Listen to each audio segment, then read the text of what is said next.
चलिए अब इस लेक्चर में हम सीखने वाले हैं कि स्पीड के बारे में, जो हमने ऑलरेडी पढ़ रखा है मॉलिक्यूलर स्पीड, उसके बारे में मैक्सवेल का क्या कहना था। ठीक है, तो अभी तक हम क्या क्या सीख चुके हैं।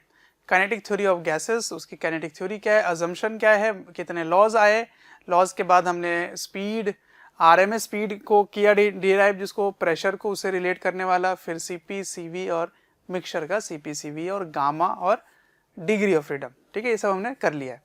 अब पढ़ेंगे कि Maxwell's law for distribution of molecular speed क्या है, ये समझेंगे। इसको समझने के लिए मैं फिर से उस अजम्पशन के पास लेके चलूंगा जिसमें मैंने आपको क्या बताया कि गैस मॉलिक्यूल्स कंटेनर के अंदर जब हैं तो वो कंटिन्यूसली रैंडम मोशन में है ना, वो रैंडमली ब्राउनियन मोशन करते रहते हैं। तो इस मोशन के कारण क्या होता है, they constantly collide with each other as well as they collide with the walls of the container, and due to this collision their speed keeps on changing. okay, their speed keeps on changing. collision के कारण उनकी speed change होते रहती है। तो change होते होते उनकी वैल्यू 0 से लेकर मैक्सिमम तक कुछ भी हो सकता है। तो वो भी मैंने अजम्पशन में बताया था।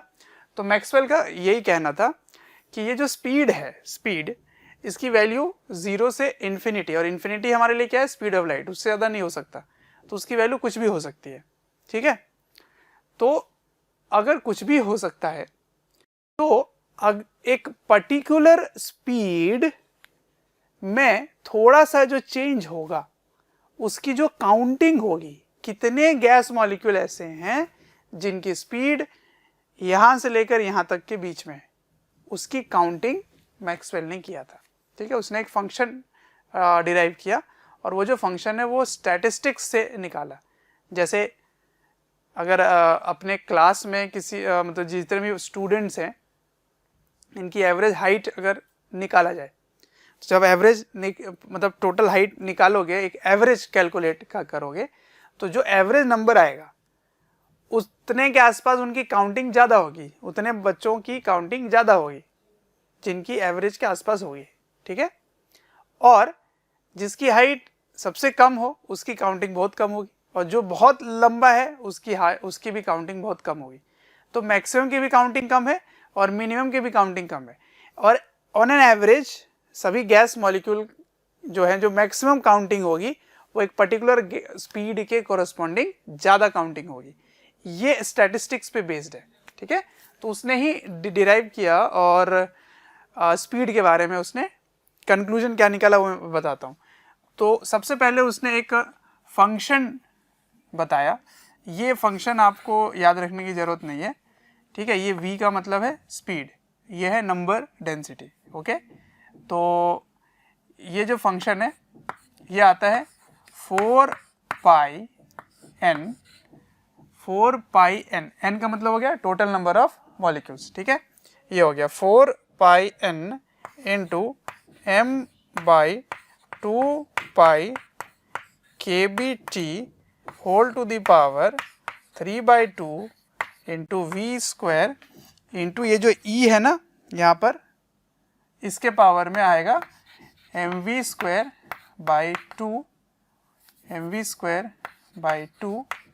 kbt। ठीक है, ये हो गया। अब ये जो फंक्शन है ना, ये फंक्शन आपको याद रखने की जरूरत नहीं है, ये बस बताने के लिए मैंने लिख दिया है, और तो इसका कोई काम नहीं है। ठीक है, तो n का मतलब क्या है वो समझ लेते हैं। n का मतलब, पहले तो nv का मतलब मैं बता देता हूँ, number of molecules dn by speed v में कितना चेंज आया, स्पीड में कितना चेंज आया। ठीक है, वो इसका फंक्शन है। तो इसको बोलेंगे इज कॉल्ड मैक्सवेल बोल्ट्जमैन ने भी दिया था इसमें input, Maxwell Boltzmann speed distribution function. ठीक है, ये सब मैं बस लिख दे रहा हूँ, इसकी कोई ज़रूरत नहीं, आपको कोई याद रखने की ज़रूरत नहीं है इसमें, ये बस मैं फंक्शन मैंने लिख दिया यहाँ पे। ठीक है, एन भी निकल के आ गया। अब एन का मतलब क्या है, एन का मतलब है total number of molecules, N का मतलब है टोटल नंबर ऑफ मॉलिक्यूल्स, ये वाला है ना। Total number of molecules. dn का मतलब क्या है? dn का मतलब है कितने नंबर हैं जिनकी स्पीड v से v प्लस dv के बीच में। ओके, तो इसको लिखोगे number of molecules with speed between v and v plus dv। इनके बीच में आपको बताना है कि मतलब ये होगा अपना dn। और dv का मतलब समझ में आया? ये जो dv है ये क्या है? ये स्पीड में चेंज है। ठीक है, तो n आ गया, m है मास ऑफ गैस मॉलिक्यूल,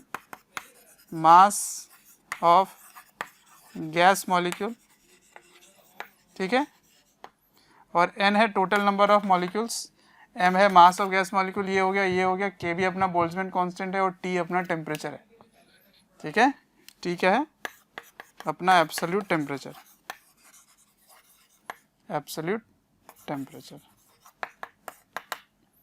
ठीक है, और v क्या है? वही जो स्पीड में चेंज आया, जो v से लेकर v प्लस dv तक का जो चेंज आया। ये बस मैं लिख रहा हूँ, बार बार कह रहा हूँ, ये मैक्सवेल का स्टैटिस्टिकल मेथड से, स्टैटिस्टिकल जो मैथमेटिक्स है उससे उसने डिराइव करके ये फंक्शन बनाया था। ठीक है, तो ऑल्दो इसका कोई लेना देना है नहीं, बस इससे आप कंक्लूजन निकाल सकते हो कि इसका जो सोल्यूशन निकल के आता है वो स्पीड निकल के आता है। इसका ग्राफ हमारे लिए इंपॉर्टेंट है, बस ग्राफ समझ लो। ग्राफ देखियो,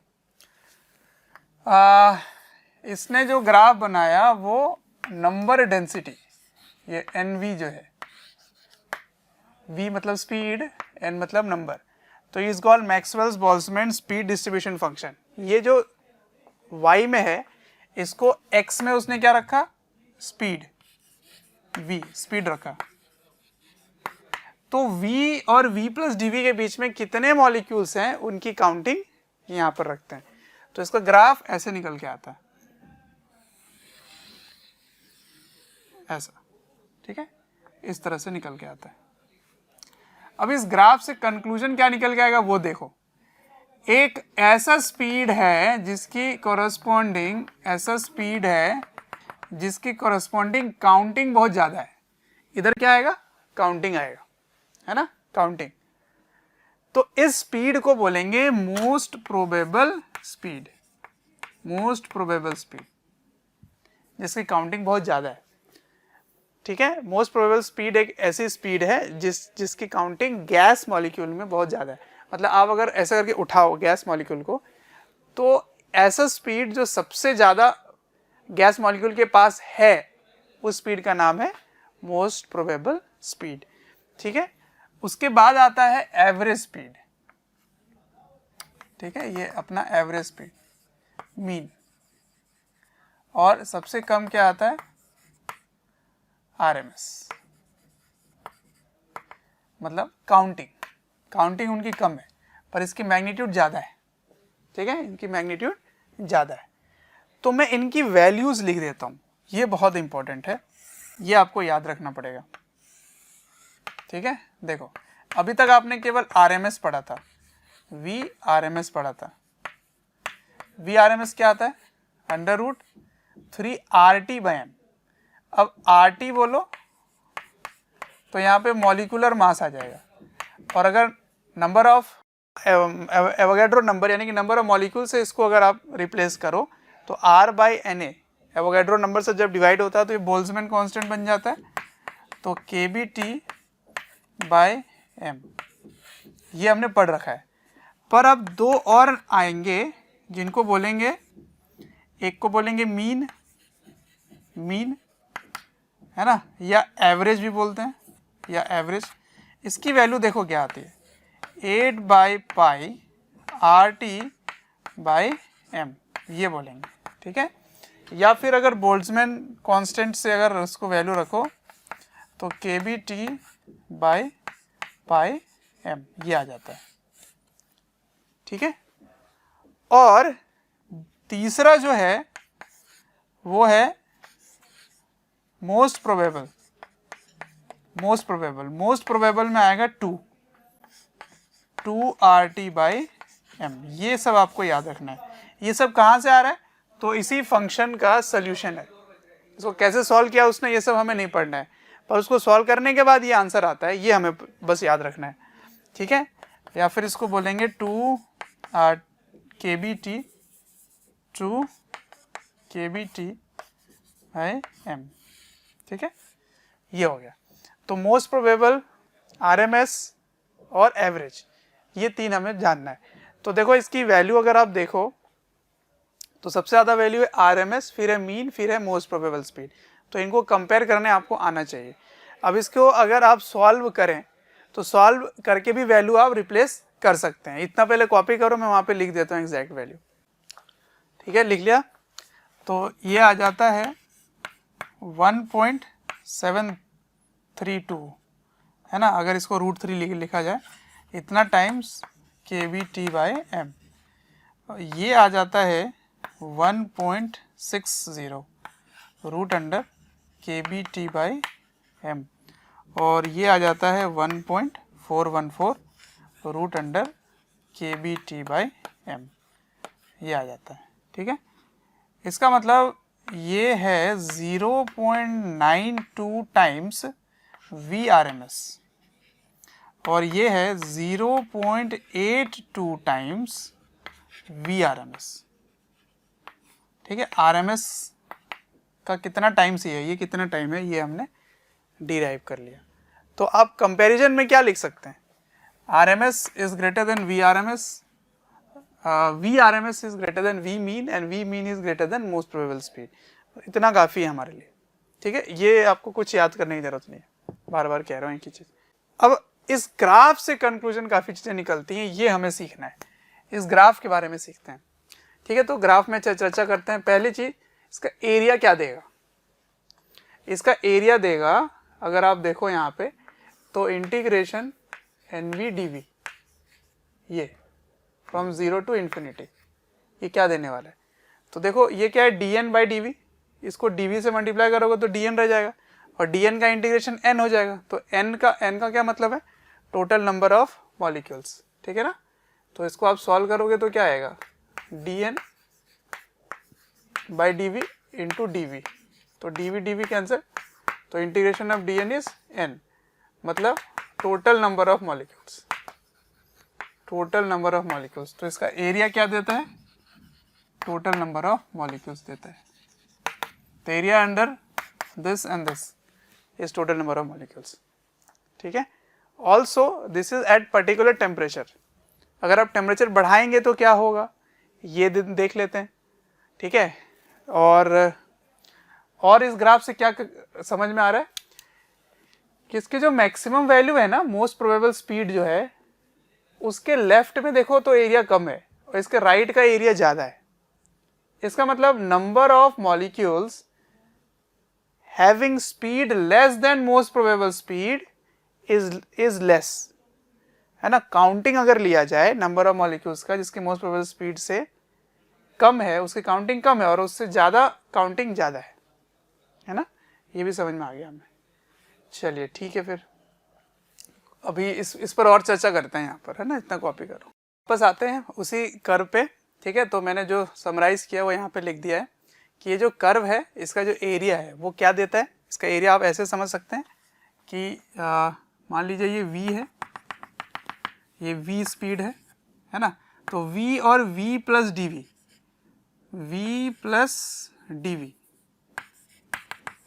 dV, इसका मतलब इतने दूर का क्या है, dV है। तो ये जो एरिया है, ये इसकी काउंटिंग बताएगा। किसकी काउंटिंग बताएगा? कितने नंबर ऑफ मॉलिक्यूल्स हैं जिसकी स्पीड dV है। dV का मतलब, मान लो इसकी स्पीड थी, मान लो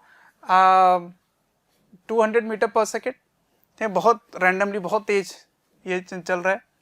तो इसकी स्पीड हो गई मान लो 202 मीटर पर सेकेंड। तो इतने चेंज लाने में, मतलब इतने के डिफरेंस में कितने नंबर ऑफ मॉलिक्यूल्स हैं, ठीक है। जैसे मैंने कहा था हाइट का, एक क्लास में हाइट का लिया गया था। तो मान लो एवरेज हाइट बच्चों की निकल के आई 5 फीट, ठीक है, 5 फीट ले लेते हैं।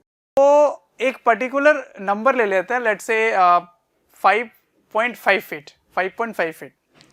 तो 5.5 फीट और 5.005 इतने का डिफरेंस आ रहा है। 5.5 है और 5.10 ले लेते हैं ताकि इसको समझ सको ठीक से। 5.5 फीट तो 5.50 ले लेते हैं, ठीक है, और 5.51 इतना ले लेते हैं। तो कितने का चेंज आया? 0.01 फीट का चेंज आया। तो इतने फीट में कितने बच्चे होंगे, ठीक है, या फिर 5.5 और 5.4 इनके बीच में कितने बच्चे होंगे, उनकी काउंटिंग डीवी है या उनका एरिया है। तो डीवी का मतलब क्या हो गया? जैसे इसको इससे माइनस कर दिए 0.1, तो 0.1 का डिफरेंस आ गया, ठीक है, ये हो गया अपना डीवी। अब एरिया क्या बताएगा कि 5.5 और 5.4 या 5.4 और 5.5 के बीच में कितने नंबर ऑफ स्टूडेंट्स हैं, ठीक है। उसी तरह से v स्पीड और v प्लस dv स्पीड में के बीच में कितने नंबर ऑफ गैस मॉलिक्यूल्स है, वो इसका एरिया बताता है। बस इतना ही समझना है, ठीक। अब समझ लो, तो total number of molecules in range v and v plus dv। अब ये जो ग्राफ मैंने बनाया, ये एक पर्टिकुलर टेम्परेचर पे बनाया, लेट्स से T1 टेम्परेचर। अगर आप टेम्परेचर बढ़ा देते हैं, टेम्परेचर अगर बढ़ाते हैं तो क्या होगा? सोचो, टेम्परेचर अगर बढ़ा देते हैं तो टेम्परेचर बढ़ाने से स्पीड बढ़ जाएगी, है ना, स्पीड बढ़ जाएगी। इसका मतलब ये वाला पार्ट जो है वो और दूर चला जाएगा, है ना, ये स्पीड वाला पार्ट दूर चला जाएगा, तो स्पीड बढ़ गई। लेकिन नंबर ऑफ मॉलिक्यूल्स तो उतने ही रहेंगे ना, टोटल गैस जो कंटेनर में थे, टेम्परेचर बढ़ाने से गैस मॉलिक्यूल्स थोड़ी ना बढ़ जाएंगे। इसका मतलब टोटल एरिया जो इसका है और बाद में जो होगा उसका भी एरिया सेम होगा। तो इसका मतलब इसकी जो विड्थ है वो बढ़ जाएगी, है ना, और ये इसको नीचे आना पड़ेगा अगर आप टेम्परेचर बढ़ा देते हैं। तो टेम्परेचर बढ़ाने पे इसका ग्राफ कुछ इस तरह से हो जाएगा, ऐसे, ठीक है। तो it broadens up and also this value shifts. तो अगर ये शिफ्ट करता है इसका मतलब इसकी एवरेज वैल्यू बढ़ जा रही है ऑन इंक्रीजिंग टेम्परेचर, स्पीड की वैल्यू बढ़ जा रही है, ठीक है। ये ब्रॉड क्यों हो रहा है? टोटल नंबर ऑफ मॉलिक्यूल्स तो उतने ही रहेंगे, है ना। तो दो कंक्लूजन निकल के आता है, as the temperature increases the curve shifts to the right की तरफ शिफ्ट हो गया, indicating that the average speed increases, okay, the average speed increases on increasing temperature, ठीक है, it increases. Second conclusion, the distribution curve broadens, indicating that the range of speed increases. अब जो range है वो बढ़ जाएगा, मतलब अभी देखो इसका जो रेंज आया था v प्लस डी वी, और अब अगर सेम आप देखो, सेम डिफरेंस सेम, तो इसकी जो रेंज है वो बढ़ जाएगी। देखो ज़्यादा ब्रॉड हो गया, है ना, ये ऐसे करके फैल गया थोड़ा, तो ब्रॉडनेस बढ़ गया तो रेंज बढ़ जाएगा, और इस ये बढ़ना भी चाहिए, पर टोटल एरिया वही रहेगा जितना पहले था, है ना, but total area remains same. Number C, but total area under curve remains same. Indicate क्या कर रहा है? Indicating total molecules count remains same, ठीक है ना, टोटल मॉलिक्यूल्स की जो काउंटिंग है वो सेम रह जाएगी। आ रहा है समझ? तो इसका एरिया जो है वो सेम है, बट वो विड्थ बढ़ गई, थोड़ी सी चौड़ाई बढ़ गई। चौड़ाई इसलिए बढ़ गई क्योंकि टेम्परेचर बढ़ने के कारण एवरेज स्पीड बढ़ जाएगा और इसकी रेंज ऑफ स्पीड भी बढ़ जाएगी। तो अगर दो ग्राफ इस तरह दे दिया जाए और आपसे पूछा जाए कंपेयर करो टेम्परेचर का, तो किसका टेम्परेचर ज़्यादा होगा? तो T1 is greater than T2, ठीक है, here T2 is greater than T1, T2 is greater than T1, correction कर लो, है ना, T2 ज़्यादा, इसके एरिया क्योंकि ये विड्थ इसका बढ़ गया इधर, है ना, इसकी स्पीड ज़्यादा हो गई, इसका मतलब इसका टेम्परेचर ज़्यादा है। टेम्परेचर बढ़ाओगे काइनेटिक एनर्जी बढ़ जाएगी, या जो स्पीड का फॉर्मूला निकल गया था वो सब कुछ बढ़ जाएगा, है ना। जैसे इसका मोस्ट प्रोबेबल स्पीड यहाँ आ रहा था, देखो यहाँ आ रहा था, अब इसका मोस्ट प्रोबेबल स्पीड यहाँ पर आएगा, तो देखो ये भी बढ़ गया। एवरेज इसकी यहाँ आ रही थी कहीं, इसकी एवरेज यहाँ आएगी, RMS यहाँ आएगी, तो सारे वैल्यूज बढ़ गए। ठीक है, तो ये था मैक्सवेल डिस्ट्रीब्यूशन कर्व। बिल्कुल सिंपल, इसने स्टैटिस्टिक्स लगाया था और स्टैटिस्टिक्स लगाकर उसने ये कर्व बताया और कंक्लूजन क्या निकलता है वो हमें सीखना था। अगर कोई भी फंक्शन दे दिया जाए आपको, हाइपोथेटिकल कोई भी फंक्शन दे दिया जाए और आपसे पूछा जाए कितने नंबर ऑफ मॉलिक्यूल्स हैं, तो आप क्या करोगे? फंक्शन अगर स्पीड का है या वॉल्यूम का है तो उसको dv लेकर आपको इंटीग्रेट करना होगा। जैसे मैं ये बताना चाहता हूँ कि if this is function of volume, है ना, this is function of volume और कोई फंक्शन है ये वॉल्यूम का, ठीक है, और स्फेरिकल सिमेट्री है, स्फेरिकल सिमेट्री से मॉलिक्यूल्स हैं, ठीक है, तो find number of molecules, find number of molecules in space, in space function दे दिया जाएगा आपको, ये मैंने दिया नहीं है, दे दिया जाएगा। तो find number of molecules in space कैसे निकालोगे? तो आप इसको इंटीग्रेट करोगे, जो भी फंक्शन है ना नंबर डेंसिटी, इसको dv वॉल्यूम से, अब ये वॉल्यूम है, स्पीड नहीं है, वॉल्यूम, इसको 0 से इन्फिनिटी तक इंटीग्रेट कर दोगे, समझे?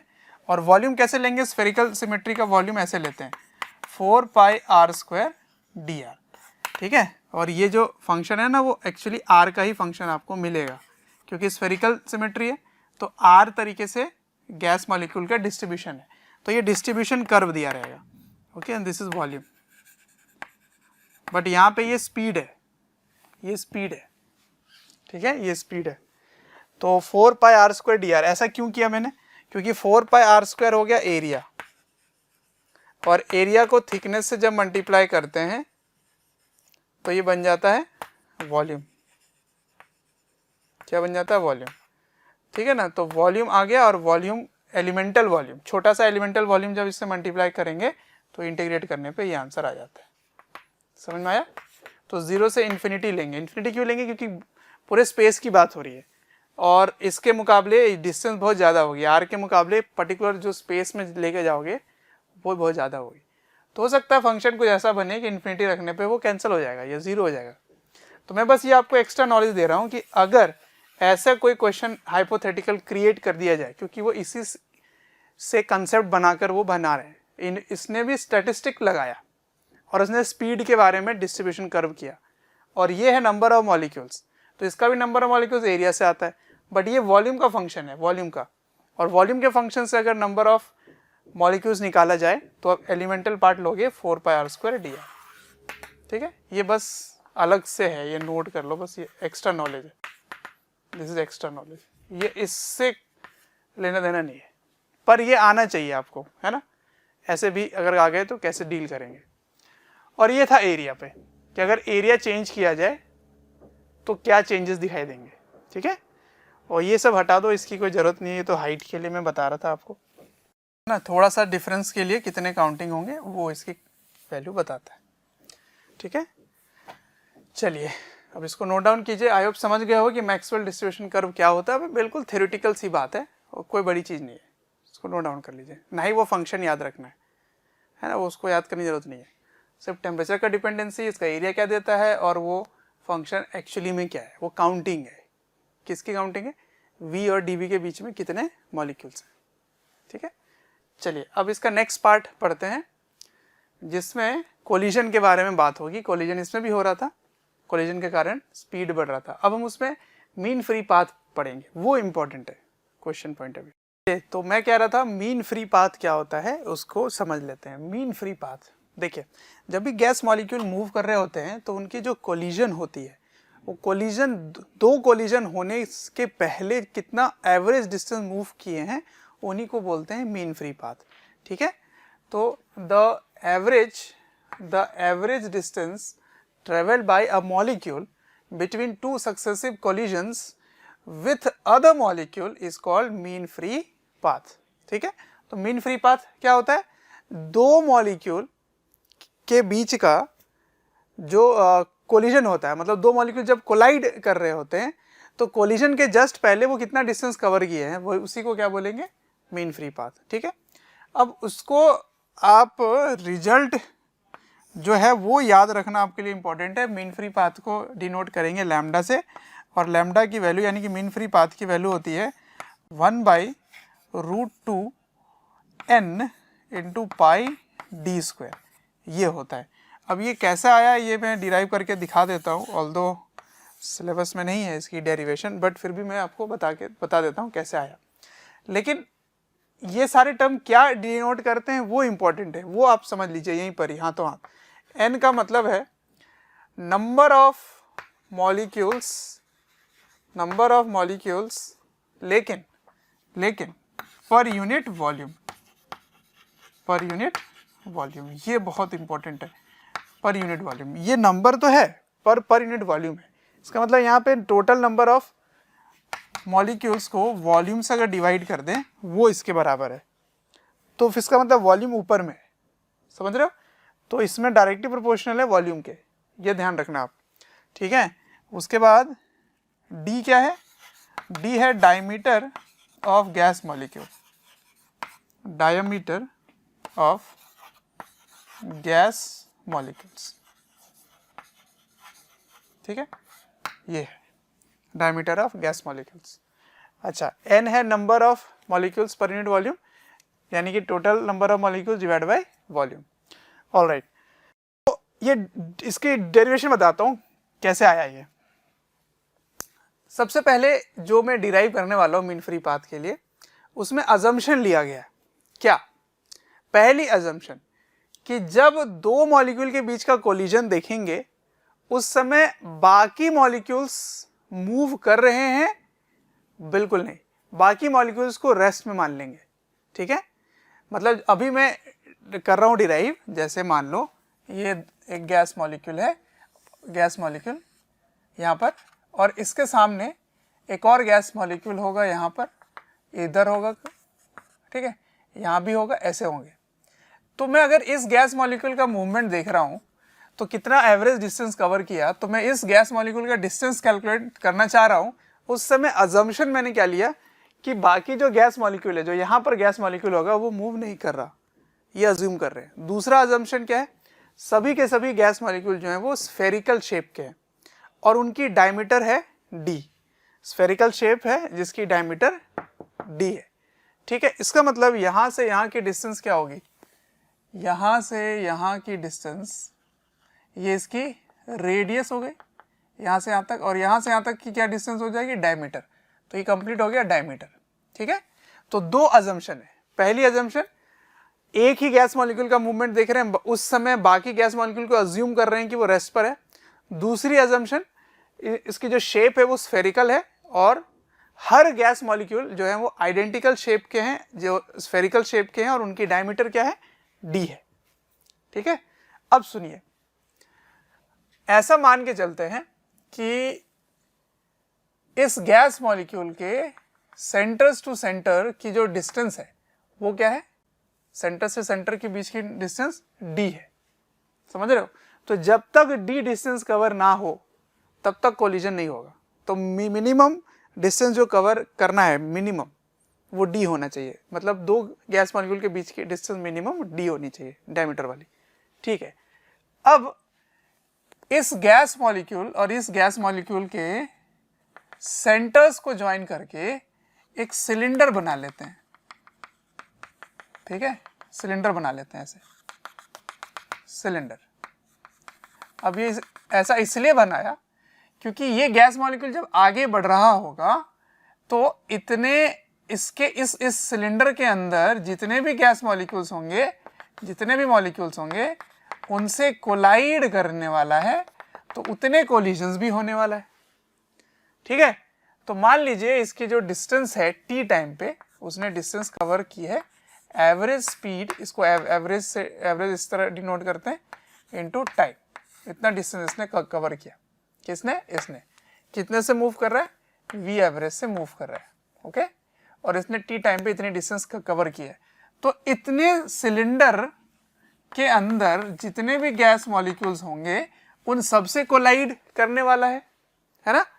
तो लेट n इज ये मैं डेरिवेशन कर रहा हूँ यहाँ पे, ठीक है, डेरिवेशन, ऑल्दो ये रिजल्ट इंपॉर्टेंट है पर फिर भी मैं डिराइव करके दिखा दे रहा हूँ। ये गैस मॉलिक्यूल आगे बढ़ रहा है और इस सिलेंडर के अंदर जितने गैस मॉलिक्यूल होंगे सभी से कोलाइड करने वाला है। ओके, तो let n equals to number of gas molecules per unit volume, per unit volume, ये है स्मॉल n। तो number, total number of collisions उतने ही होंगे जितने नंबर ऑफ गैस मॉलिक्यूल्स होंगे इसके अंदर, ठीक है। तो टोटल कोलिजन्स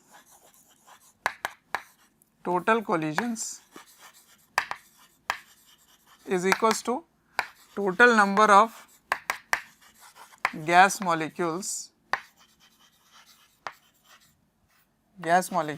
इनसाइड सिलेंडर,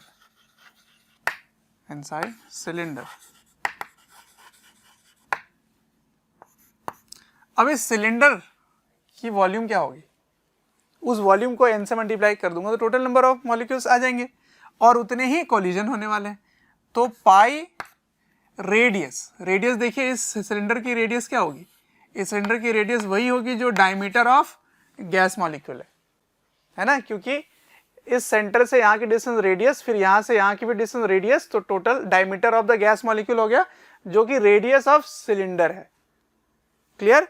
तो ये हो गया पाई आर स्क्वायर, आर की जगह लिख दिया D, area into length, length कैसे लिखोगे, स्पीड इंटू टाइम, ये हो गई इसकी length. Okay, this is length, L लिख देता हूँ मैं। तो वॉल्यूम आ गया पाई आर स्क्वायर इंटू डी। इसको किससे मल्टीप्लाई करना है, इसको n से मल्टीप्लाई करना है, तो total number of gas molecules आ गए जिसको टोटल कोलिजन्स के बराबर बोल सकते हैं। ठीक है, अच्छा अब एक्चुअली में मुझे क्या करना था, डी कि डिस्टेंस कितना कवर किया है, तो मैं निकाल लेता हूं average time between two successive collision, उसको मैं स्पीड से मल्टीप्लाई कर दूंगा तो एवरेज डिस्टेंस आ जाएगा। तो एवरेज टाइम को बोलते हैं relaxation time. What do you mean by relaxation time? Relaxation time is the average time between two successive collisions,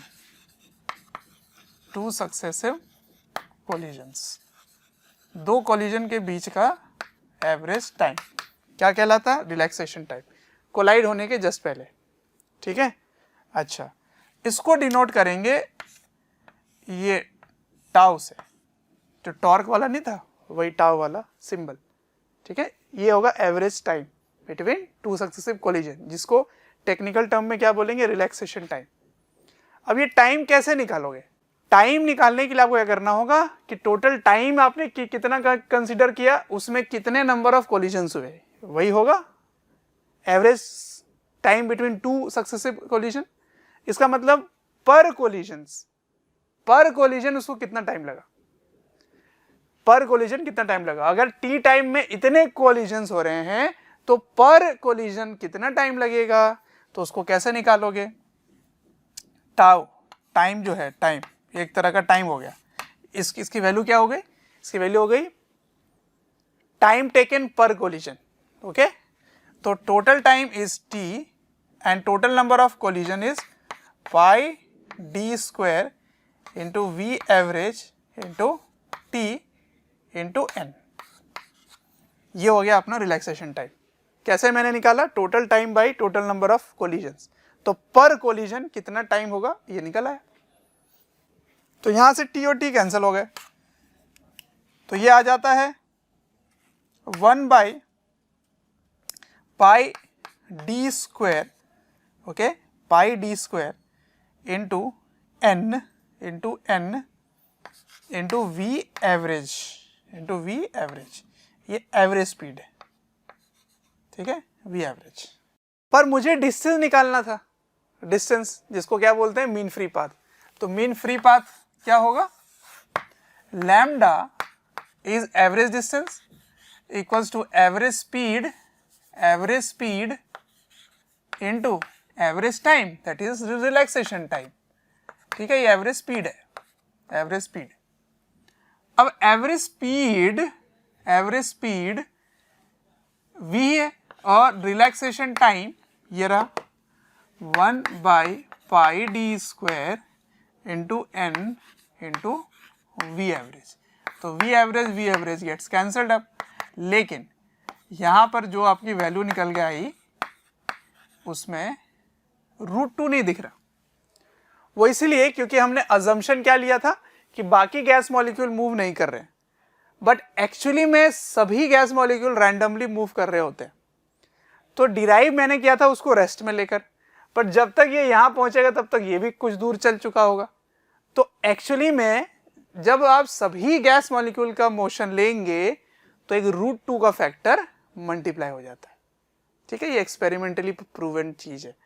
तो मैं यहां पे लिख देता हूं कि व्हेन एवरी गैस मॉलिक्यूल या when other gas molecules movement is also considered gas molecules movement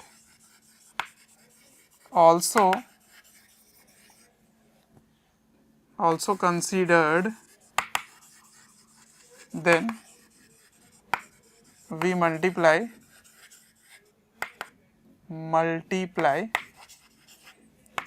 by √2. Actually we divided, okay, at denominator. ठीक है ना, √2 का फैक्टर आ जाता है यहाँ पे, तो इसलिए मैं बाद में लिख देता हूँ यहाँ पर √2। तो √2 क्या सिग्निफाई करता है कि बाकी गैस मॉलिक्यूल्स भी मूव कर रहे हैं, आप इसको रेस्ट पे थोड़ी मान सकते हो। तो √2 का फैक्टर आ जाता है। तो फाइनल आंसर हो गया √2n/d², where n is number of molecules per unit volume. इसका मतलब ये वॉल्यूम का डायरेक्टली प्रोपोर्शनल हो रहा है, ठीक है, एट अ पर्टिकुलर टेम्परेचर। ठीक है, तो मैं कुछ रेलेवेंस दिखाता हूँ, इसकी डिपेंडेंसी दिखाता हूँ कि वॉल्यूम के साथ रिलेट हो रहा है, ठीक है, प्रेशर के साथ भी क्या ये डिपेंडेंट होगा, और डेंसिटी के साथ भी होगा क्या उसकी डिपेंडेंसी। ये सारी चीज़ें हम लोग डिराइव करके देखते हैं कि इसको डिफरेंट फॉर्म में और कैसे लिख सकते हैं। ठीक है, तो ये हो गया अपना मीन फ्री पाथ। एक बार फिर से बता देता हूँ क्या है। दो मॉलिक्यूल के बीच का कोलिजन होने से पहले एवरेज डिस्टेंस कितना कवर कर रहा है वही कहलाता है मीन फ्री पाथ। मैथमेटिकली इसकी वैल्यू ये होती है, ठीक है, जो कि डायमीटर पे डिपेंड करता है और नंबर डेंसिटी पे। नंबर डेंसिटी हो गया पर यूनिट वॉल्यूम। ठीक है, इसकी डेरिवेशन मैंने यहाँ बता दी है, समझ आया तो ठीक है, अदरवाइज इसकी डेरिवेशन इंपॉर्टेंट नहीं है। सिर्फ इतना समझ लो कि सिलेंडर शेप का ज्यूम करके इसको जितने मॉलिक्यूल्स इसके अंदर कंटेंट होंगे उन सबसे कोलिजन करा दिया। ठीक है, और ये वाला लेकिन इंपॉर्टेंट है कि एक रिलैक्सेशन टाइम भी होता है। और रिलैक्सेशन टाइम क्या होता है? Average time between two successive collision. ये इंपॉर्टेंट था, ठीक है, ये इंपॉर्टेंट था, जिसकी वैल्यू πd² NV होगा, है ना, V एवरेज। और V average is a function of temperature, तो टेम्परेचर पे रिलैक्सेशन टाइम डिपेंड कर रहा है। ओके, चलिए तो इसको नोट डाउन कर लीजिए जल्दी से। अब इनका रिलेशन निकाल लेते हैं टेम्परेचर, प्रेशर और डेंसिटी के साथ। मतलब एक फॉर्मूला तो हमारे पास है ही लैम्डा का, यानी कि मीन फ्री पाथ का। वो क्या है? 1/√2 πd² इंटू n। और ये n के जगह क्या छुपा हुआ है? n में छुपा हुआ है total number of molecules divided by volume, ये छुपा हुआ है ना, वेयर दिस। तो एक फॉर्म तो ये है, ये आपको याद रख लेना है। दूसरा फॉर्म है प्रेशर और टेम्परेचर के टर्म्स में और डेंसिटी के टर्म्स में। ठीक है, तो प्रेशर के टर्म्स में डिराइव कर लेते हैं। तो आइए, हमें पता है कि PV equals to number of moles into RT होता है। ठीक है, ये होता है। अच्छा, अब मोल्स में मॉलिक्यूल्स अगर मुझे लाने हैं यहाँ पे मॉलिक्यूल्स, तो मुझे मॉलिक्यूल्स को एवोगैड्रो से मैं मल्टीप्लाई डिवाइड कर देता हूँ दोनों साइड, ऐसे एवोगैड्रो से, ओके, इनटू टेम्परेचर। और इसको क्या लिख सकते हो? R by Avogadro number is KBT। तो ये बन गया N इंटू KBT और ये बन गया PV। इस V को कर दो डिवाइड यहाँ पर, तो यही तो है N। इसको इधर ले आइए, तो P बाई के बी टी इज n। अब ये मोल्स नहीं है, ये यही वाला n है, ये वाला n है, तो इसको रिप्लेस कर दो ऊपर, तो क्या बन जाएगा second form is lambda is equals to root 2 pi d square into n को रखोगे तो p नीचे रहेगा और के बी टी चला जाएगा ऊपर, ये हो गया, ठीक है, mean free path in terms of temperature and pressure. अच्छा, अब डेंसिटी के टर्म्स में देखो क्या लिखेंगे। डेंसिटी क्या होता है, मास बाय वॉल्यूम, है ना, टोटल नंबर ऑफ मास, मतलब टोटल मास m टोटल है ये, बाय वॉल्यूम, ठीक है। पर मैं क्या कह रहा हूं, मास ऑफ ईच मॉलिक्यूल लेते हैं, दैट इज स्मॉल m, ये ले लेते हैं, ठीक है। तो इस जगह आप क्या लिख सकते हैं, इस जगह लिख सकते हैं m into n by v। अब ये n बाई v ही तो number of molecules per unit volume है, तो इसके जगह स्मॉल m लिख सकते हैं। तो स्मॉल n की वैल्यू ये हो गई, तो स्मॉल n की वैल्यू किसके बराबर है, डेंसिटी बाई मास के बराबर है। तो यहाँ लिख लेता हूँ n is equal to density by mass of each molecule. अब इस n को वापस यहाँ रख दो, तो क्या होगा देखो, third form is lambda is equal to root 2 pi d square, तो अपना है ही है। अब n आ जाएगा, n क्या है, रो बाई m, तो रो यहाँ पर और m ऊपर आ गया, ऐसे, ओके, लाइक दिस। इस जगह m का क्या मतलब है, मास ऑफ ईच गैस मॉलिक्यूल, और ये है अपना डेंसिटी, ये डायमीटर। तो ये तीन फॉर्म हो गए, आपको तीनों ही फॉर्म याद रखना है। अब इन तीनों फॉर्म को जब आप याद रखते हो तो कंफ्यूजन क्रिएट करने के लिए एक क्वेश्चन पूछा जाता है आपसे, देखना ध्यान से। मैं बोल रहा हूँ कि टेम्परेचर बढ़ाने से लैम्डा में क्या फर्क पड़ेगा, ये पूछ रहा हूँ आपसे, ठीक है। टेम्परेचर बढ़ाने से लैम्डा यानी कि मीन फ्री पाथ पे क्या फर्क पड़ेगा, तो आपको लगेगा ये तो डायरेक्टली प्रोपोर्शनल है, तो वो भी बढ़ना चाहिए, but answer is incorrect, no. देखिए ये जो है ना, टेम्परेचर बढ़ा रहे हो पर वॉल्यूम कांस्टेंट रह रहा है, कंटेनर में आपने कोई चेंज नहीं किया, कंटेनर वही है। जब तक कंटेनर वही है तब तक दो मॉलिक्यूल के बीच का एवरेज डिस्टेंस वो चेंज नहीं होगा, है ना, उनकी जो स्पेसिंग है वो उतनी रहेगी। पर आप टेम्परेचर बढ़ा दोगे तो वो ज्यादा स्पीड से वो दौड़ने लगेगा, माना, पर उसका डिस्टेंस अभी भी वही रहेगा, तो टाइम कम लगेगा, यानी कि कोलिजन का जो एवरेज टाइम है, रिलैक्सेशन टाइम है, वो कम हो जाएगा क्योंकि आपने टेम्परेचर बढ़ा दिया। बट उनके बीच का जो डिस्टेंस है, जो एवरेज डिस्टेंस कवर करना है, उसमें कोई फर्क नहीं पड़ेगा। तो ये एक कॉमन सा मिस्टेक है जो हो जाता है कि टेम्परेचर बढ़ाने से लैम्डा भी बढ़ जाएगा, no. At constant volume, this is at constant volume, ठीक है, वॉल्यूम फिक्स है, एट गिवन वॉल्यूम फिक्स है। तो यहां मैं लिख देता हूं at given volume, at given volume का मतलब है कांस्टेंट ही लेके चल रहे, है ना, वॉल्यूम में कोई चेंज नहीं आया। At given volume if temperature increases,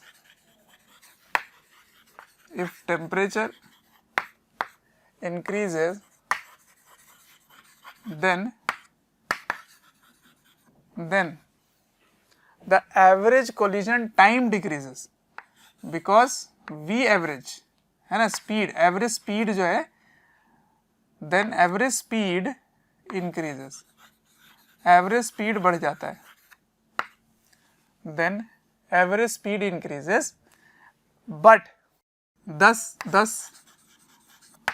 relaxation time decreases। मतलब रिलैक्सेशन टाइम मतलब time between two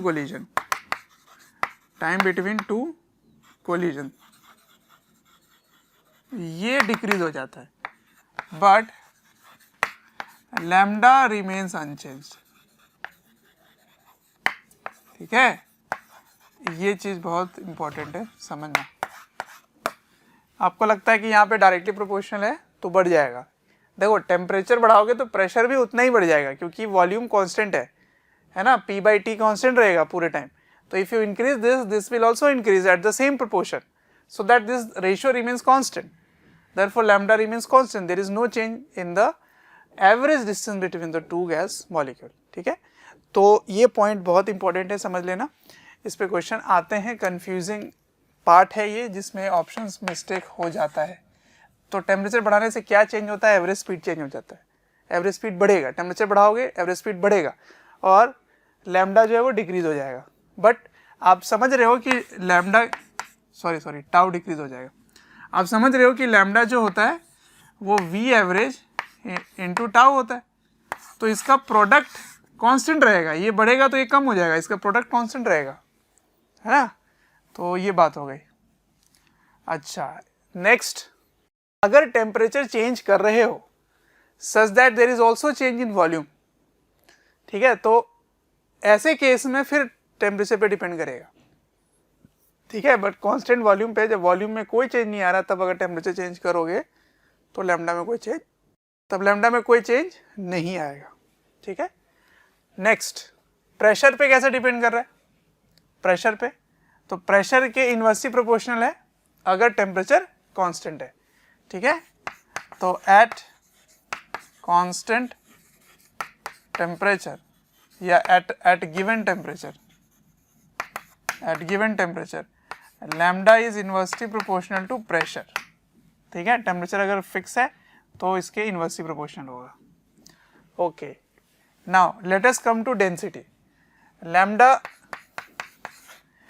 is inversely proportional to density of gas molecule and it is directly proportional to mass of gas molecule। इसको आप लगा सकते हो, ठीक है, ये हमेशा ट्रू हो जाएगा। डेंसिटी के इनवर्सली प्रोपोर्शनल है और मास के डायरेक्टली प्रोपोर्शनल है, मास ऑफ ईच मॉलिक्यूल, ठीक है। तो इसको आप ग्राफ से भी रिप्रेजेंट कर सकते हैं, इसमें इनवर्स प्रोपोर्शन वाला ग्राफ आ जाता है, ठीक। अच्छा, another very important part which we are dealing, ये चीज़ फिर से आएगा, मैं फिर से ये कंसेप्ट डिराइव करूँगा, मतलब डिराइव नहीं, इंट्रोड्यूस करूँगा, जिसमें टेम्परेचर में चेंज हो रहा होगा, ठीक है, टेम्परेचर में चेंज हो रहा होगा। और तब आपसे मैं पूछूंगा कि बताओ रिलैक्सेशन टाइम में कितना चेंज आया या फिर मीन फ्री पाथ में कितना चेंज आया। ये क्वेश्चन फिर से आएगा जब मैं थर्मोडायनेमिक्स आपको पढ़ाऊँगा, है ना। जब एडियाबैटिक प्रोसेस अपन पढ़ लेंगे, एडियाबैटिक जब पढ़ेंगे वहाँ पर, तो वहाँ पर पता चलेगा कि टेम्परेचर और वॉल्यूम में एक रिलेशन स्टैब्लिश होती है। तो अगर आप टेम्परेचर चेंज करोगे एडियाबेटिकली, एडियाबैटिक का मतलब क्या अभी मैं डील करने वाला हूँ, तब वॉल्यूम में चेंज आएगा, ठीक है। उसके बाद लैम्डा में भी चेंज आ जाएगा और टाउ में भी चेंज तो खैर आना ही है, समझ में आ रहा है। तो उधर फिर से आने वाला है, पर यहाँ नहीं होगा। वॉल्यूम अगर फिक्स है और तब टेम्परेचर चेंज करोगे तो लैम्डा में चेंज नहीं आएगी, ठीक है। दूसरा पॉइंट क्या समझना था, प्रेशर और टेम्परेचर पे कैसे डिपेंड कर रहा है और मास और डेंसिटी पे किस तरह डिपेंड करता है ना। ये स्क्वायर है, ये कंफ्यूज मत होना, ये स्क्वायर है, ठीक। तो अब देखो इसमें फॉर्मूला बेस्ड वाले क्वेश्चन नहीं करा रहा कि मैंने दे दिया आपको टेम्परेचर प्रेशर बताओ लैम्डा क्या होगा, या इतना टाइम चेंज कर दिया, या मास दे दिया, डेंसिटी दे दिया, डायमीटर का रेशियो दे दिया दो गैस मॉलिक्यूल का, तो लैम्डा बताओ। ये फॉर्मूला बेस्ड क्वेश्चन नहीं करा रहा आपसे, एक कंसेप्चुअल क्वेश्चन में लेता हूँ इस पर, इसको नोट डाउन कीजिए, इंपॉर्टेंट है ये बहुत ही। हाँ, एक पॉइंट और नोट करने की वाली बात है कि लैम्डा जो है वो वॉल्यूम पे भी डिपेंड कर रहा है, वॉल्यूम के डायरेक्टली डिपेंड कर रहा है, ठीक है। लेकिन कब? एट कांस्टेंट टेम्परेचर या at a particular temperature, at a given temperature. अगर आप टेम्परेचर फिक्स रख के वॉल्यूम को देखें तो डायरेक्टली प्रोपोर्शनल है। ये कैसे आया सर? ये यहाँ से आया, इसमें नंबर, टोटल नंबर से इसको अगर रिप्लेस करोगे तो n/v होगा, v चला जाएगा ऊपर, तो lambda is directly proportional to volume. तो वॉल्यूम में किस तरह चेंज आ रहा है तो लैम्डा में उसी तरह चेंज आएगा। लैम्डा मतलब मीन फ्री पाथ, तो वॉल्यूम में किस तरह चेंज आ रहा है उस हिसाब से मीन फ्री पाथ में भी चेंज आएगा, ठीक है। इस पॉइंट को आपको नोट कर लेना है, ओके। तो ये कैसे आया? ये आया यहाँ पर n की वैल्यू मैंने रिप्लेस किया था n/v, तो v चला गया ऊपर, lambda directly proportional to v हो गया, ठीक है। ये भी इंपॉर्टेंट है, तो इस पर ही आगे आने वाला है कि टेम्परेचर चेंज कर रहे हैं या वॉल्यूम में चेंज आ रहा है, तो किस तरह से चेंज आ रहा है। अगर आप टेम्परेचर चेंज कर रहे हो तो वॉल्यूम में किस तरह चेंज आ रहा है, ये पता करके आप लैम्डा की प्रोपोर्शनैलिटी निकाल सकते हैं, है ना। वो आगे फिर हम एडियाबेटिक करेंगे तब फिर से आएगा। Okay, copy. तो ये है अपना कंसेप्चुअल क्वेश्चन जो मैंने आपसे पूछा है। क्वेश्चन है कि an ideal gas in a closed container is slowly heated, ठीक है, as its temperature increases, which of the following are true, which of the following are true, ठीक है, इसमें से बताना है कौन सा ट्रू है। N ideal gas in a close container slowly heated, ठीक है। अब इसमें देखिए क्या क्या बातें छुपी हुई है। इन अ क्लोज्ड कंटेनर, तो क्या फिक्स है इसमें, क्या कांस्टेंट है, कंटेनर क्लोज है, इसका मतलब वॉल्यूम कांस्टेंट है, वॉल्यूम कांस्टेंट। जब कंटेनर क्लोज है वॉल्यूम कांस्टेंट है। अब इनको हीट किया जा रहा है तो टेम्परेचर बढ़ने लगा, as its temperature increases, which of the following are true. First, तो the mean free path of the molecules decreases, है ना, मॉलिक्यूल्स की मीन फ्री पाथ डिक्रीज हो रही है, पहला ऑप्शन। दूसरा option, mean collision time between the molecules decreases.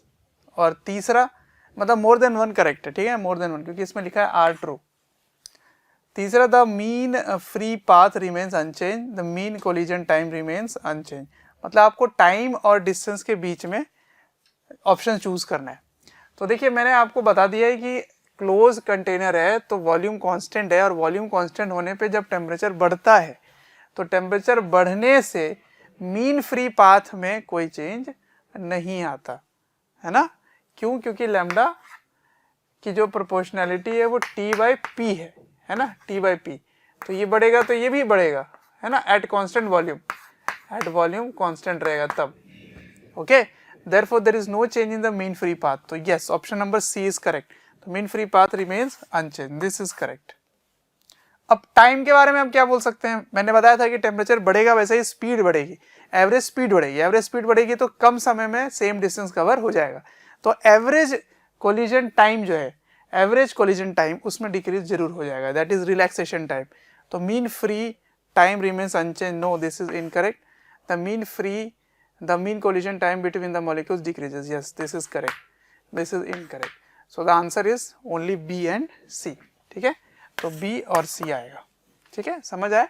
ये एक कंसेप्चुअल क्वेश्चन था जिसमें आप मिस्टेक हो सकता है आपसे, क्योंकि टेम्परेचर का रिलेशन होता है तो टेम्परेचर बढ़ाने से मीन फ्री पाथ लगता है कि वो इंक्रीज कर जाएगा, बट अगर वॉल्यूम कांस्टेंट है तो there is no change because P/T remains constant. ठीक है, चलिए अब नेक्स्ट देखते हैं क्या है। चलिए अब नेक्स्ट पार्ट शुरू करने वाले हैं जिसमें गैसेस दिए रहेंगे, पिस्टन से रिलेटेड कुछ क्वेश्चंस आएंगे, तो उनको आगे पढ़ने से पहले कुछ जो टर्म्स है उनको सीखना बहुत ज़रूरी है। ठीक है, कुछ टर्म्स लिखे मिलेंगे, उसका क्या मतलब होता है वो समझना ज़रूरी है। जैसे एडियाबेटिक वॉल्स लिखा रहेगा, एडियाबेटिक वॉल्स या नॉन कंडक्टिंग वॉल्स, इनका मतलब क्या होगा, इनका मतलब होगा कि उस वॉल से, ये देखो ऐसा कुछ वॉल्स बना रहेगा, ठीक है, ऐसा कुछ चैम्बर बना हुआ है, ओके, और ये चैम्बर का नाम लिखा रहेगा द वॉल्स आर एडियाबेटिक, या the walls are non conducting, या द वॉल्स आर इंसुलेटेड, ये लिखा रहेगा। ये जो वॉल्स है ना चारों तरफ से, इनके बारे में लिखा रहेगा, तो इसको क्या समझेंगे, इसका मतलब होगा कि no heat can exchange between the gas which are in this chamber and the surrounding, बाहर का and the surrounding, you cannot exchange any heat from outside and inside, इसका ये मतलब होगा। ठीक है, एडियाबेटिक का मतलब क्या है, इंसुलेटिंग टाइप, जिससे हीट का एक्सचेंज नहीं हो सकता, हीट कांस्टेंट रहेगा, जितना अंदर है उतना ही रहेगा, जितना बाहर है बाहर उतना ही रहेगा, अंदर और बाहर में कोई एक्सचेंज नहीं होगी। तो एडियाबेटिक का मतलब यही होता है, मतलब insulating type. Okay, it is like insulating,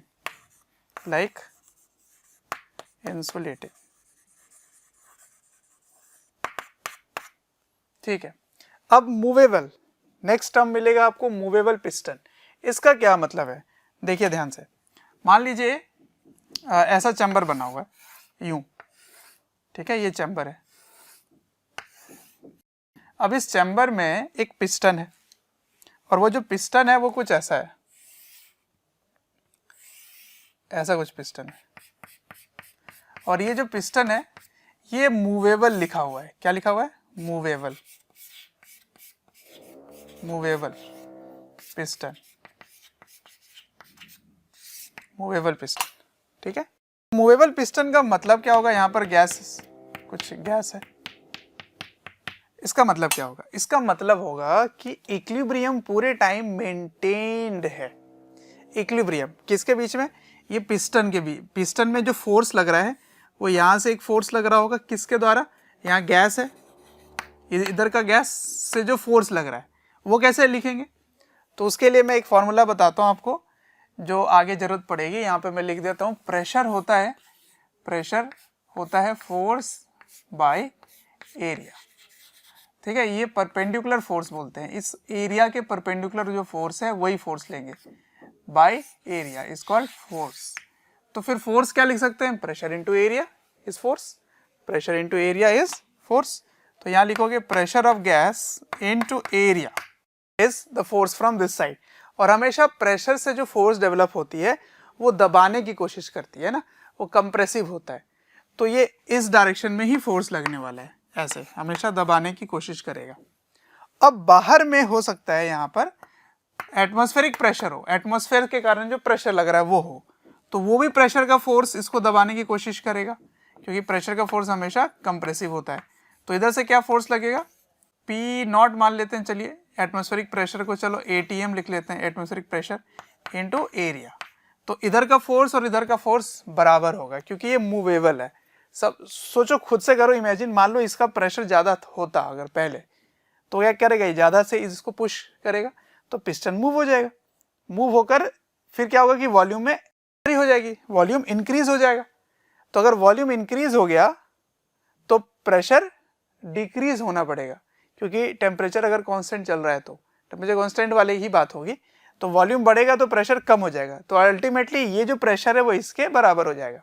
जब भी मूवेबल पिस्टन हो तो इसका ये मतलब है कि इक्विलिब्रियम मेंटेन रहेगी, और इक्विलिब्रियम मेंटेन होने के लिए इधर का फोर्स इधर के फोर्स के बराबर होगा, ठीक है। ये फोर्स है, ये चीज क्या है, फोर्स, और ये चीज क्या है, इधर से भी फोर्स लग रहा है, ठीक है। तो ये दोनों फोर्सेस बराबर है अगर मूवेबल पिस्टन है तो मीन्स इक्विलिब्रियम इज अचीव्ड।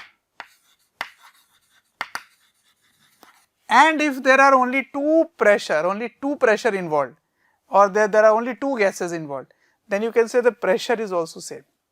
देखो इधर वाले के बराबर हो गया, तो pressure of gas into area should be equals to pressure of atmosphere into area cancel, इसका मतलब pressure same हो गया। तो इसका दूसरा मीनिंग ये भी हो सकता है कि pressure becomes equal on both sides. लेकिन इसमें थोड़ा सा स्टार है ना, थोड़ा सा कंडीशन अप्लाइड है, क्या कि टोटल इधर का प्रेशर और इधर टोटल का प्रेशर सेम होगा, ये ध्यान रखना। तो इधर अगर 2-3 और होते या इधर एक और गैस होता तो दोनों का गैस का जो प्रेशर है वो इसके इधर वाले साइड के प्रेशर के बराबर होगा। तो ये pressure becomes equal in both side is actually total pressure, है ना, जितने भी गैसेस के कारण आएगा। या हो सकता है यहाँ पे तुम स्प्रिंग लगा दो, स्प्रिंग के कारण फोर्स आ जाए, तो आपको फोर्स इक्वेट करना है, तो फिर फोर्स को इस एरिया से मल्टीप्लाई करना पड़ेगा। कौन सा एरिया, इसका एरिया से, सॉरी डिवाइड करना पड़ेगा, तब प्रेशर आएगा। आगे कराऊंगा क्वेश्चन, क्लियर हो जाएगा। तो बस इसमें ध्यान क्या रखना है, इक्विलिब्रियम हमेशा अचीव रहेगी जब मूवेबल पिस्टन होगा तो, ठीक है। नेक्स्ट जो है वो है कंडक्टिंग वॉल्स या डायथर्मल वॉल, या डायथर्मिक वॉल भी मिल सकता है, या डायथर्मल सेपरेबल मिल सकता है, सेपरेटर वो समझिए क्या होगा। इसका मतलब क्या है, कंडक्टिंग वॉल का मतलब क्या है, हीट का कंडक्शन होगा, ओके, हीट का कंडक्शन होगा। तो इसका मतलब ये है कि हीट का कंडक्शन दोनों ही चैम्बर में आराम से होने लगा, ओके, यहाँ भी चैम्बर, इधर वाला चैम्बर। तो ये जो वॉल है ये है एडियाबैटिक, ये जो वॉल है चारों तरफ से वो इंसुलेटेड है, तो this wall is adiabatic, adiabatic shortcut में लिखना है। इसका मतलब कैसा है, ये नॉन कंडक्टिंग है। लेकिन यहाँ पर एक सेपरेटर लगा हुआ है, ये वाला सेपरेटर, ये जो दो चैम्बर को सेपरेट कर रहा था, और ये सेपरेटर जो है वो कंडक्टिंग है या डायथर्मल है, ठीक है। तो वॉल या सेपरेटर,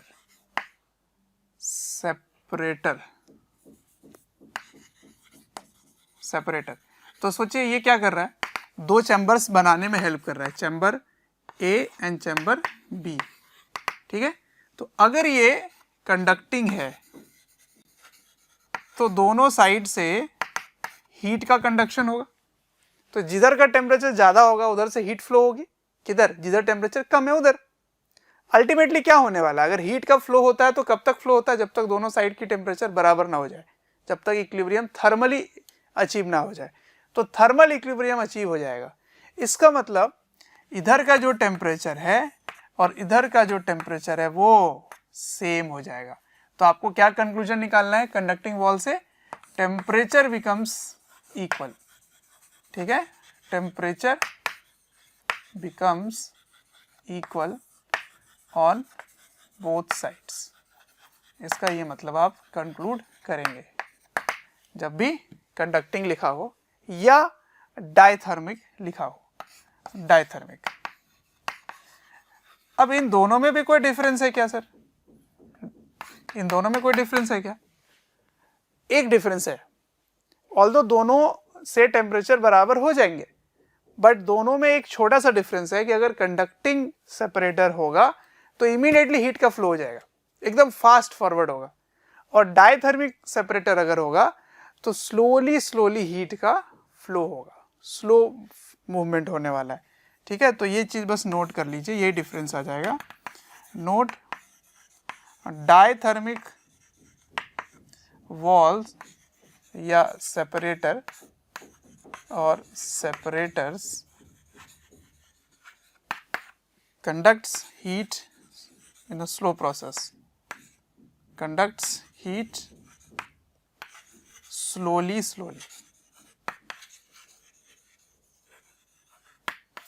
ठीक है, धीरे धीरे, but conducting walls conduct at fast rate, ठीक है। तो कभी भी ये वर्ड लिखा मिले तो कंक्लूजन क्या निकालना है वो आपको समझ होनी चाहिए पूरी तरह से। तो अगर चारों तरफ से एडियाबेटिक है, इंसुलेटेड है या नॉन कंडक्टिंग है, इनमें से कोई एक लिखा रहेगा, इसका मतलब बाहर हीट का फ्लो नहीं होने वाला, ना ही बाहर से अंदर हीट आने वाला है। लेकिन जो सेपरेटर है वो एक डायथर्मिक है, इसका मतलब ए साइड और बी साइड का टेम्परेचर सेम हो जाएगा अल्टीमेटली, ठीक है ना। तो यहाँ लिखोगे T A becomes equals to T B ultimately later on, clear है। तो ये हो गई बात। और हाँ, तो ये सारे इंपॉर्टेंट पॉइंट्स इनको ध्यान रखना है। अगर मूवेबल पिस्टन है तो प्रेशर सेम हो जाएगा, अगर एडियाबेटिक है तो हीट कांस्टेंट रहेगा, अगर डायथर्मिक है तो टेम्परेचर सेम हो जाएगा, ठीक है ना। ये सब कंक्लूजन आपको निकालने आना चाहिए। तो आगे का डिस्कशन इन्हीं कंसेप्ट पे बेस्ड है, ओके, कॉपी की। तो आइए समराइज करते हैं जो हमने अभी पढ़ा है, ठीक है। अगर पिस्टन नॉन कंडक्टिंग और फिक्स्ड है, नॉन कंडक्टिंग और फिक्स्ड है, तो क्या कंक्लूजन आप निकाल सकते हैं, ये हमें यहाँ पे समराइज करना है।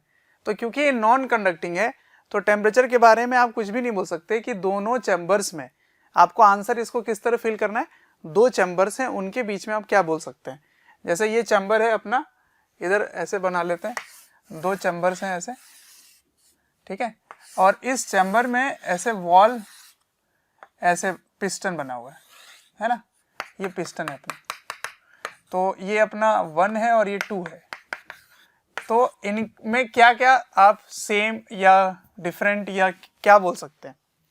तो अगर लिखा हो कि piston is non conducting and it is fixed, ये पिस्टन जो है वो नॉन कंडक्टिंग और फिक्स्ड है, तो इसका मतलब टेम्परेचर A1 और 2 का सेम हो भी सकता है, नहीं भी हो सकता है, हम कुछ भी नहीं बोल सकते। सेम मान लो क्वेश्चन में ही दिया जाए कि इधर 300 केल्विन इधर भी 300 केल्विन है तो सेम हो गया, और अगर नहीं दिया गया है तो आप श्योर शॉर्ट कुछ नहीं बोल सकते। प्रेशर के बारे में भी कुछ नहीं बोल सकते क्योंकि ये फिक्स हो गया है, तो दोनों साइड सेम है या नहीं है we can not comment 100%। And volume दोनों साइड सेम है या नहीं वो डिपेंड करेगा कि कितना आपने स्पेस इसमें दिया, कितना स्पेस इसमें दिया। इसका मतलब हमने श्योर शॉर्ट कंक्लूजन कुछ भी नहीं निकाल पाया।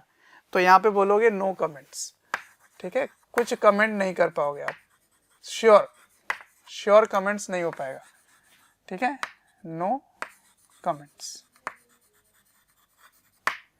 नो कमेंट्स, ठीक है। अब समझिए यहाँ पर अगर नॉन कंडक्टिंग है और मूवेबल पिस्टन है तो कंडक्टिंग नहीं है, इसका मतलब टेम्परेचर सेम हो भी सकता है, नहीं भी हो सकता, we can not comment anything, you can not comment anything, तो नो कमेंट, ये आ गया। अच्छा, लेकिन मूवेबल है तो अब आप 100% एक चीज कमेंट कर सकते हो कि दोनों साइड प्रेशर्स तो सेम ही हो जाना है बाद में, ठीक है। फिर वॉल्यूम का भी कोई कमेंट नहीं किया जा सकता है क्योंकि पता नहीं कितना वॉल्यूम दिया गया है। 100% मतलब बिना बताए आप सब कुछ बता दो, वो पूछा जा रहा है आपसे, ठीक है, बिना इंफॉर्मेशन दिए आप क्या क्या कंक्लूजन निकाल सकते हो। तो अगर मूवेबल है तो आप प्रेशर सेम होगा दोनों साइड, ये कंक्लूजन निकाल सकते हो, ठीक है। अच्छा, अब आ गया कंडक्टिंग। तो कंडक्टिंग होने से क्या होगा, दोनों साइड टेम्परेचर सेम हो जाएगा, तो अब टेम्परेचर सेम हो गया।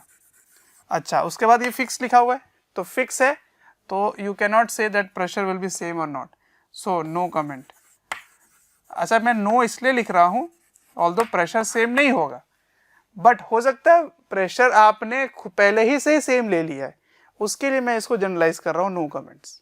अदरवाइज प्रेशर सेम नहीं होने वाला है। अगर आपको पता है कि प्रेशर इनिशियल क्या था, फाइनल क्या था, तो बाद में सेम नहीं होगा, ये आप 100% बोल सकते हो। लेकिन अगर आप वैल्यू दे दो तो कंक्लूजन आप निकाल नहीं सकते ऐसे बोलकर।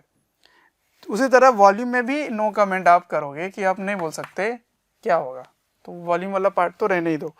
अब अगर कंडक्टिंग और मूवेबल है तो कंडक्टिंग में टेम्परेचर सेम हो जाएगा और मूवेबल होने के कारण प्रेशर सेम हो जाएगा, और इसके बारे में आपको कोई जानकारी नहीं है इसलिए आप नहीं बोल पाओगे कुछ। तो केवल इन्हीं दोनों के बारे में आप कमेंट कर सकते हो, प्रेशर और टेम्परेचर, ठीक है ना। तो ये समराइज हो गया। तो ये सब कंक्लूजन आप निकाल देते हैं अगर इंफॉर्मेशन गिवन होता है तो, ठीक है ना। केवल इतनी सी बात लिखी रहेगी तो आप ये सब कंक्लूजन निकाल सकते हो। क्लियर है? चलिए अब इन्हीं थ्योरी से, इन्हीं कंक्लूजन को लेकर आगे का डिस्कशन करते हैं, पिस्टन से रिलेटेड क्वेश्चंस सॉल्व करते हैं।